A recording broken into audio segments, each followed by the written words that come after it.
হয়, বঙাইগাঁও জিলাৰ কুকিলাত অনুষ্ঠিত হ'ব নামনি অসম ভিত্তিক ইজতেমা আৰু 12খন জিলা সামৰি অনুষ্ঠিত হ'ব এই ইজতেমা। 5, 6 আৰু 7 ফেব্ৰুৱাৰীত অনুষ্ঠিত হ'বলগীয়া ইজতেমাৰ কাম ইতিমধ্যে চলি আছে। আমি DY365ৰ দৰ্শকক দেখাবলৈ চেষ্টা কৰিছোঁ। চাওক, এনেকৈ কাম চলি আছে, ৰাইজে স্বতঃস্ফূৰ্তভাৱে এনেকৈ আহিছে আৰু এনেকৈ তেওঁলোকে কাম কৰি আছে। আৰু কাম কৰাৰ প্ৰায় পেণ্ডেলৰ কামটো প্ৰায় সম্পূৰ্ণ বুলি ক'ব লাগিব।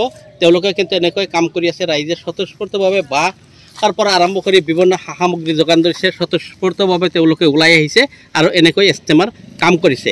আৰু ইজতেমাৰ কাম কৰিলে ইছলাম ধৰ্মৰ নিয়ম মতে তেওঁলোকে পূৰ্ণতা লাভ কৰিব, সেই সূত্ৰে তেওঁলোকে কাম কৰিছে। আৰু এই ইজতেমা থলীত কি বস্তুৰ ওপৰত আটাইতকৈ গুৰুত্ব দিয়া হ'ব তাৰে চিন্তা কৰিছে কমিটিয়ে, উদ্যোক্তাসকলে। আৰু উদ্যোক্তাসকল মোৰ লগত আছে আৰু উদ্যোক্তাসকলৰ পৰা জানিব বিচাৰিম তেওঁলোকে কি কয়।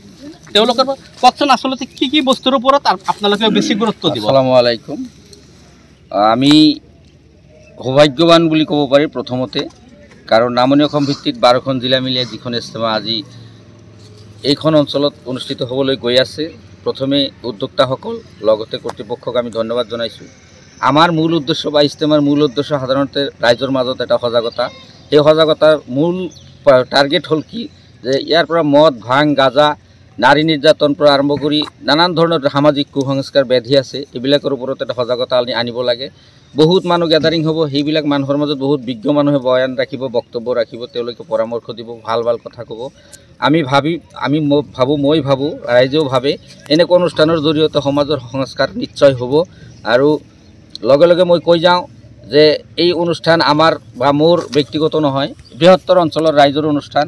ৰাইজে ইয়াত স্বতঃস্ফূৰ্ত সহযোগিতা দিছে আৰু আশা ৰাখিছোঁ আগন্তুক দিনত এইটো সম্পূৰ্ণ নোহোৱালৈকে সকলোৱে আন্তৰিক শাৰীৰিক পৰিশ্ৰম ইয়াত দিব। নহ'লে ইমান ডাঙৰ এটা অনুষ্ঠান উঠোৱাটো সম্ভৱ নহ'ব। কওকচোন, কি ক'ম, বা এইবিলাক ক'ৰ পৰা আহি আছে?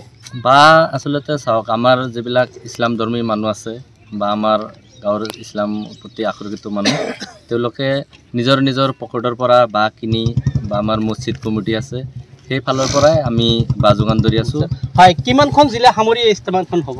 আমাৰ ইজতেমাখন নামনি অসমৰ পলৈপাৰা পথাৰত 12টা ডিষ্ট্ৰিক্ট মিলি ইজতেমাটো হ'ব। হয়, ইয়াৰ পৰা আচলতে কি বাৰ্তা দিব এই উদ্যোক্তা কমিটিৰ আচলতে সভাপতিয়েও, আৰু কি বাৰ্তা দিব এই ইজতেমা? আসসালামু আলাইকুম।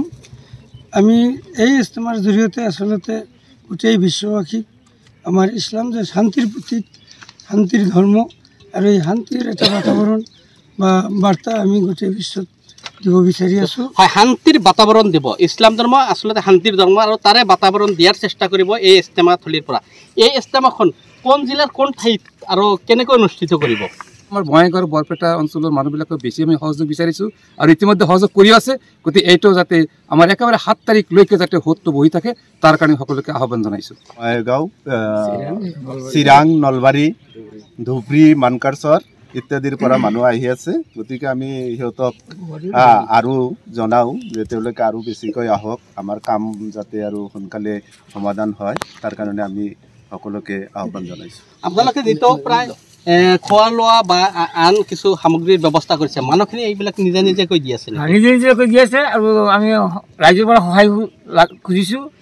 হয়, আচলতে এই যিখিনি বস্তু আহি আছে, এই বস্তুখিনি কিন্তু সকলোৱে নিজাববীয়াকৈ দি আছে।